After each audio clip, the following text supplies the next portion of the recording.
সরকার ফেলার ছক অমিত শাহের মালদার সভা থেকে চাঞ্চল্যকর দাবি মমতা বন্দ্যোপাধ্যায়ের।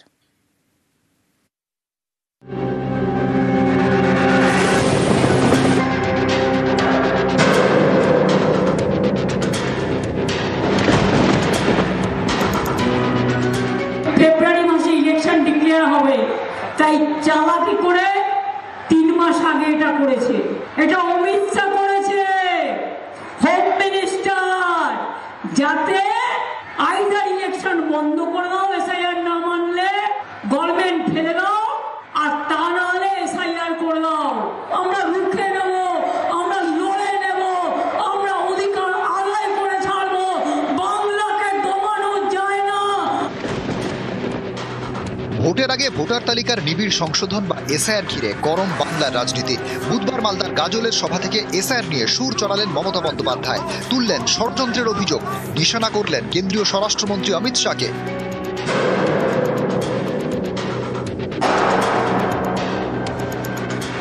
ফেব্রুয়ারি মাসে ইলেকশন ডিক্লেয়ার হবে, তাই চালাকি করে 3 মাস আগে এটা করেছে। এটা অমিত শাহ করেছে, হোম মিনিস্টার, যাতে আইদার ইলেকশন বন্ধ করে দাও, এসআইআর না মানলে গভর্নমেন্ট ফেলে দাও, আর তা না হলে এসআইআর করে দাও। তোরা হ্যাংলার দল, খুব লোভ না বাংলাকে দখল করার।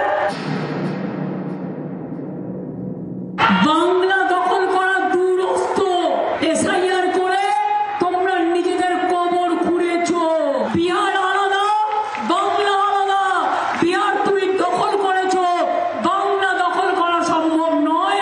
ইংরেজরা পারেনি, আর তুমি তো কনসার্ট।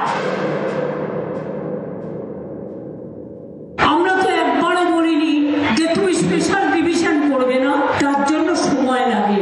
ইলেকশনের সময় এত বড় ক্ষুধা, তোমরা জমিদার যোগদার, একবারে নোটবন্দি আর এসআইআর এর নামে গণবন্দি। আর কত যাবে প্রাণ? অন্যের প্রাণ গেলে তোমার মন কাঁদে না? কাউকে ডিটেনশন ক্যাম্পে যেতে হবে না, আর কাউকে পুশব্যাক করা হবে না। সবাই বাংলায় থাকবেন। আপনারা দেশের নাগরিক, আপনারা দেশের ভোটার, আপনারা নিশ্চিন্তে থাকুন। আমি আছি আপনাদের পাহারাদার।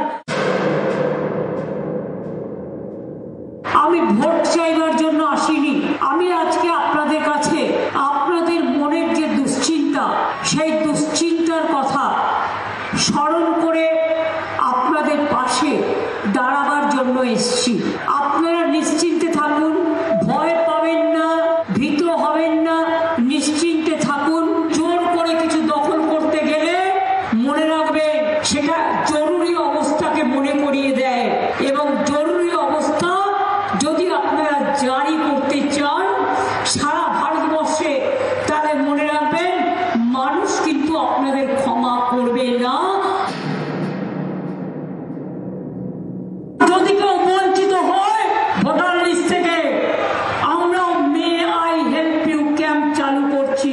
12 তারিখ থেকে May I help you camp হবে ব্লকে ব্লকে। ফর্ম ফিল আপ করবেন, হিয়ারিং এ যাবেন, নালে নামটা কেটে দেবে, ভোট দিতে পারবেন না। আর পরিযায়ী শ্রমিক যারা আছেন তাদের ফিরে আসতে বলুন, অন্য রাজ্যে তাদের তাড়িয়ে দেবে পরে, এবং এখানে ভোটার লিস্টে নাম থাকলে অন্য রাজ্যে থাকলে সেটা কেটে দেবে। নিউজ 18 বাংলা।